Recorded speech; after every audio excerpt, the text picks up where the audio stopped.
लोग शिक्षित हो चुके हैं और सब लोग कुछ जान रहे हैं कि बहन जी के अलावा कोई सरकार अच्छा नहीं चला सकता है, ना नौकरी मिलेगी।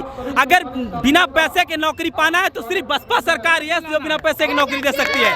बाकी अभी टीजीटी पीजीटी आपने सुना होगा कि वैकेंसी आई थी, 15-15 लाख 16-16 लाख रुपए दे करके लोगों ने नौकरियां पाली हैं। पढ़ने वाले बच्चे तो सिर्फ हर जगह धक्का खा रहे हैं, मार खा रहे हैं। लेकिन सभी पार्टियां हिंदू मुस्लिम करती हैं, जिन्ना की बात करती हैं, गन्ने की बात करते हैं, बुर्का की, हिजाब की, वोट उससे मिलता है ना। नहीं नहीं, ऐसा कुछ नहीं है और ऐसा कुछ नहीं। जनता समझ चुकी है, मुस्लिम भाई भी हमारे बसपा के साथ हैं और वो हमेशा रहे भी हैं और अब की बार रहेंगे भी और बसपा ही सरकार बनेगी।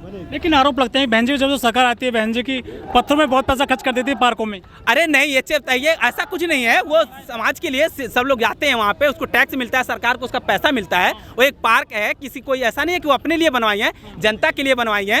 ठीक है, क्या मोदी ने पार्क नहीं बनवाया? क्या ये आप देखते हैं पटेल जी की मूर्ति लगी हुई है, ठीक है, रामानुजाचार्य जी का मूर्ति लगा है, अभी केरल में अभी जल्दी लगा है। हाँ, अभी 10 दिन पहले उद्घाटन किए हैं। लेकिन जो लगा है, देश की जो मीडिया है वो बहुत कम सीटें दिखा रहा है बहन जी की 20-25। मीडिया तो सब आरएसएस की है ना, मीडिया सब बिकी हुई है। ये तो सिर्फ सोशल मीडिया है जो जमीन की हकीकत जान रही है। उनकी आंकड़े धरे के धरे रह जाएंगे 10 मार्च के बाद। अब वो कभी मुंह दिखाने लायक नहीं बचेंगे जो भी मीडिया वाले हैं। आपको बता दे, 5 किलो अनाज जनता को देते हैं भीख में और 5 बीघा उसका चरवा देते हैं और कहते हैं कि हमने 5 बीघा दान में दे दिया। हमको नहीं चाहिए, हमको सिर्फ रोजगार चाहिए। हम अनाज भी खरीद लेंगे, सब कुछ कर लेंगे, लेटरूम भी, घर भी, हमको कुछ नहीं चाहिए। हमको रोजगार चाहिए और महिलाएं और बहनें, उनको सुरक्षा चाहिए और जो शिक्षा व्यवस्था, हमको शिक्षा चाहिए। अगर हम शिक्षित हैं तो हमको किसी चीज़ की ज़रूरत नहीं है। अगर हम शिक्षित हैं, हमको नौकरी मिल जाएगी। हमको शिक्षा चाहिए। बच्चे जो बीएड में एडमिशन लेने जाते हैं, जीरो बैलेंस पे एडमिशन नहीं होता है। दलित के बच्चे जिनके पास 50,000 रुपये फीस देने का पैसा नहीं है, वो एडमिशन नहीं ले पा रहे हैं, वो कैसे पढ़ेंगे? हमको हिंदू मुस्लिम से कोई दिक्कत नहीं है, बसपा सरकार ही चाहिए और बसपा सरकार बन रही है पूर्ण बहुमत से। 10 मार्च को आपको चौंकाने वाले आंकड़े आएंगे। बहन जी मिशन में ही तो हैं।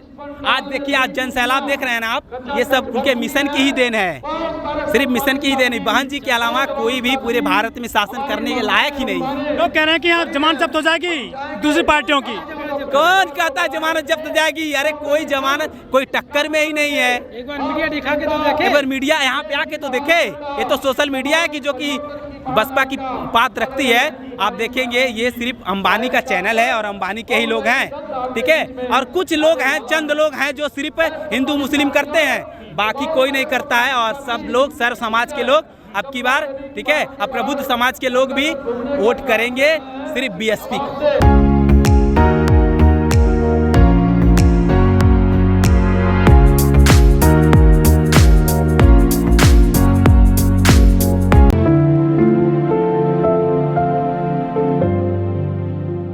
मेरा नाम शेर सिंह है। शेर सिंह जी, आज बहन जी की रैली है गोरखपुर में, क्या लग रहा है? और यही है कि अब की बार बसपा पूर्ण बहुमत की सरकार बनाएगी और क्योंकि बहन जी से अच्छा कोई सरकार, आज तक कोई शासन व्यवस्था रहा ही नहीं है। लेकिन ये योगी जी का गढ़ है, योगी जी का गोरखपुर। नहीं, गढ़ तो नहीं है, ये कभी नहीं कहा जा सकता है कि गढ़ है। और यहाँ से सिर्फ सुधीर भैया जीत रहे हैं और बाबा यहाँ से, योगी जी, बीजेपी यहाँ से पूरी साफ है और यहाँ के 9 विधानसभा की 9 की 9 सीट हार जाएंगे बीजेपी, क्योंकि ये बहुत झूठ बोलती पार्टी है। ये तो बहुत झूठ बोलती पार्टी। आप देख लीजिए सिलेंडर कितना महंगा है, ठीक है, 900 रुपये है। पेट्रोल कितना महंगा है। आज युवा बेरोजगार है, वो तो परेशान है। हम लोग बीएड करके सब कुछ क्वालिफाई करके एक प्राइमरी के वैकेंसी के इंतजार कर रहे हैं, ठीक है। अब जो उम्र खत्म हो जाएगी तब वैकेंसी आएगी क्या? और जो भी पेपर होता है, क्या करते हैं, पेपर आउट हो जाता है, बच्चों का मनोबल डाउन हो जाता है। अरे ये बताइए, ये इन लोगों को ये नहीं समझ आता, 5 साल में एक बार वैकेंसी आती है, वो भी पेपर आउट हो जाता है। एक कौन सा नियम? अब महंगाई, आज आप रोड पे देखेंगे हर 10 में से 9वां व्यक्ति आपको गाड़ी ढकेलते हुए मिलेगा। हाँ, उसका तेल खत्म हो जाएगा, इतनी महंगाई है। लेकिन वो तो कह रहे हैं 5 लाख लोगों को रोजगार दिया है 5 साल में। कहाँ पे है रोजगार? कागजों में दिया है, सिर्फ नाम मात्र का झूठ बोले हैं। अगर आप, मैं रोजगार, आज मैं गवर्नमेंट में होता तो आपसे बात कर पाता? नहीं, मैं कैसे कहता? आपके सामने प्रत्यक्ष बेरोजगार हूँ ना, ये सब बेरोजगार ही है। तो देखिए कहाँ पे है, सभी बेरोजगार ही हैं। बेरोजगारी और अनुशासन और शासन व्यवस्था सबसे मेन मुद्दा है अब की बार आने में। यूपी में तो जात धर्म के आधार पर वोट मिलता है ना। देखिए ऐसा कुछ नहीं है। अब अरे देखिए वो कहते हैं कि हम बुलडोजर चलवाते हैं, बुलडोजर चलाने से विकास हो जाएगा क्या? हाँ, एक गोरखपुर चले गए ना यूपी से। अरे कौन कहता है? नहीं, कुछ नहीं हुआ है। एक गोरखपुर देख लीजिए, गोरखपुर का विकास हुआ है? वो गोरखपुर के मुख्यमंत्री थे। उनका ये गढ़ है, आप देख लीजिए। आप आए होंगे, रोड कैसा है? आप आए? गाय नहीं है सड़क पर अब। गाय नहीं है, कौन कहता है? सबसे अधिक गाय ही तो है। अमित शाह आए थे यूपी में, कह रहे हैं जो महिलाएं सुरक्षित हैं यहाँ पर रात में निकल सकती हैं। नहीं नहीं, ऐसा 1% नहीं है। वो एकदम झूठ बोलते हैं सरासर। कहीं महिलाएं सुरक्षित नहीं है। आपने हाथरस देखा होगा, हर जगह देखा होगा कि कहीं सुरक्षित नहीं है। ये एकदम जान लीजिए कि 8 बजा नहीं क्या महिलाएं बंद हो जाती है निकलना। सही बात है। हिंदुओं को मजबूत कर रही है बीजेपी। नहीं नहीं, एकदम कोई हिंदू क्या, कोई हिंदू मजबूत कोई नहीं मजबूत है। हम देखिए, ये जो भी लोग हैं सिर्फ झूठ बोलते हैं। ठीक है, हमको हिंदू मुस्लिम नहीं करना है। हम हिंदू भी हमारे भाई हैं, उनके भी खून वही दौड़ता है जो हमारे रगों में है। ठीक है, कितनी सीट आएंगी बहन जी की यूपी में? पूर्ण बहुमत की सरकार बनेगी, ये कंफर्म है। हाँ, पूर्ण बहुमत की सरकार बनेगी। बीजेपी वाले कह रहे हैं कि हम मंदिर बना रहे हैं अयोध्या में, मथुरा की बारी है।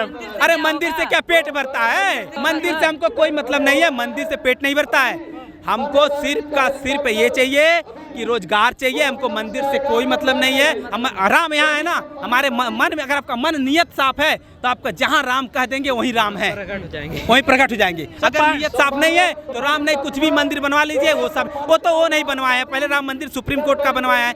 लोगों को, जनता को मूर्ख बना करके वोट लेना चाहते हैं कि हमने राम मंदिर बनवाया है। सुप्रीम कोर्ट के फैसले का क्या, वो सुप्रीम कोर्ट ने फैसला दिया, किसी की कोई नहीं बनवा सकता है। सुप्रीम कोर्ट से कोई कुछ नहीं किया, सब सुप्रीम कोर्ट ने किया है। सारी पार्टियां हिंदू मुस्लिम कर रही हैं, जन्ना की बात करती हैं, गन्ने की, बुरके की बात करती हैं, हिसाब की बात करती हैं, मायावती क्यों नहीं करती है ऐसी बात? अखिलेश जी पूरा साफ है, उनको कहीं वोट नहीं मिलने वाला है। और यही देख लीजिए, वो सारे कैंडिडेट उनके हार रहे हैं। हाँ, हमें वो तो कह रहे हैं नई सपा है, नई हवा है। नहीं नहीं, ऐसा कुछ नहीं है। वही पुरानी, सिर्फ हवा ही हवा है, सपा नहीं है। सपा कहीं जीतेगी ही नहीं। हवा हवाई भाषणों में कह देने से कोई पीछे जुलूस निकाल रहे हैं सपा तो। अरे निकालने दीजिए ना, पश्चिम यूपी से हार चुके हैं। अब पूर्वांचल में आके देख लें, यहाँ भी हार जाएंगे। एक भी कैंडिडेट उनके ऐसे नहीं है जो कह दें कि यहाँ ही 9 विधानसभा है कि एक भी सपा कहीं लड़ाई में, सपा पूरी हार चुकी है। पूरा हर जगह बसपा लड़ाई में है। तो मंत्रालय बांट रहे हैं समाजवादी पार्टी में। अरे कोई नहीं, वो कुछ नहीं, सब झूठा है। अब बसपा सरकार आएगी, पेंशन, आपका पुरानी पेंशन वापस हो जाएगी। ठीक है, जैसे जानते हैं कि सपा क्या है, जैसे चुनाव में लोग नहीं आते, शादी की पार्टियों में जाते हैं तो आपने सुना होगा कि कुछ लोग नशा जाते हैं, कुछ भी बोलते हैं, ये कर दूंगा वो कर दूंगा। उसी तरह से सपा के जो नेता अखिलेश यादव जी हैं, श्रीमान अखिलेश यादव जी, वो चुनाव में नशा गए हैं। जितना वादा कर पा रहे हैं, जितना उनके दिमाग में आ रहा है, सारे वादे कर दे रहे हैं, क्योंकि पूरा तो कुछ करना नहीं है। बहुत सारे नेता चले गए समाजवादी, बीएसपी से समाजवादी पार्टी में पीछे बाबा साहब को मिशन चलाने के लिए। गए नहीं है, वो निकाल दिए गए, वो निकाल दिए जाते हैं। बसपा से जो भी गद्दारी करता है, जो भी ये नहीं, हमारे देखिए बीएसपी एक मिशन है, उस मिशन पे जो नहीं रहता उसको निकाल दिया जाता है। आरोप लगाते हैं कि बहन जी मिशन से भटक गई हैं। मिशन से भटकी नहीं है, वो भटक गए हैं, इसलिए निकाल दिए गए। जो मेन स्ट्रीम मीडिया है, टेलीविजन है, अखबार वगैरह है, वो बहन जी की सीटें कम क्यों दिखाते हैं? उनको आरएसएस से पैसा मिला हुआ है ना, वो सारे अंबानी के चैनल हैं और अंबानी अडानी उनको चुनाव में पैसा देते हैं। ठीक है, मोदी को लड़ने के लिए। इसीलिए तो अब इसकी सोचिए कि एशिया में अंबानी अडानी कैसे नंबर 1 पे आ जाते हैं। देखिए, एशिया में चाइना नहीं है, वहाँ अमीर लोग नहीं है, ये कैसे नंबर 1 पे आ जाते हैं? कौन सी मीडिया में क्यों नहीं जाती है? कुछ पैसा खर्च करे, खबरें दिखाई जाए उनकी भी। उनकी वो सब कुछ करती हैं, उनका कार्यकर्ता लगा हुआ है और बहुत ही मेहनती कार्यकर्ता है, जमीनी स्तर पे रहता है और जमीन पे है। आप जितना देखेंगे जमीन पे आएंगे, बसपा ही नजर आएगी आपको। हाँ, हवा नजर आएगी, बसपा की हवा है और बसपा ही जीतेगी। ब्राह्मण और मुसलमान कहाँ जाएगा? देखिए, ब्राह्मण तो हमारे साथ है और हमेशा भी रहा है, और जो हमारे मुस्लिम भाई वो भी हमारे साथ हैं। वो लोगों के कहने की वजह से उनके साथ ऐसा नहीं होगा। मुस्लिम भाई हमारे कह रहे हैं कि सपा में सुरक्षित है मुस्लिम। नहीं, कभी नहीं, वो उतना टिकट ही नहीं देती हैं। आज जाके देख लीजिए कि जितने हमारे मुस्लिम भाई हैं उनको सबसे अधिक टिकट बसपा ने ही दिया है और सब जगह वो जीत भी रहे हैं। सबसे अधिक बसपा में ही सुरक्षित हैं, वो कभी नहीं रहेंगे।